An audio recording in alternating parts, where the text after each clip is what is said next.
Hello বন্ধুরা, সবাই কেমন আছো? আশা করি সবাই ভালো আছো।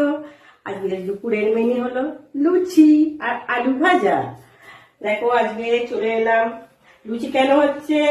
আমার আটা ময়দা কেনা থাকে, তো সেগুলো একটু নষ্ট হয়ে যাচ্ছে।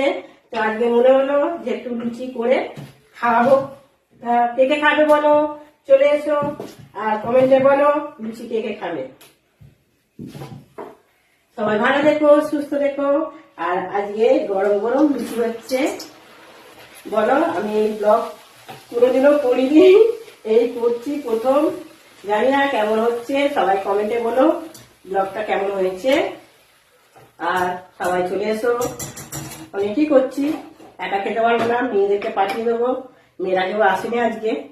আর তারপর সন্ধ্যাবেলা তো জানোই আমার ডিউটিতে চলে যাবো। আমার একদিনের ছুটি নিয়ে আমি বাড়িতে আসি। টাটা।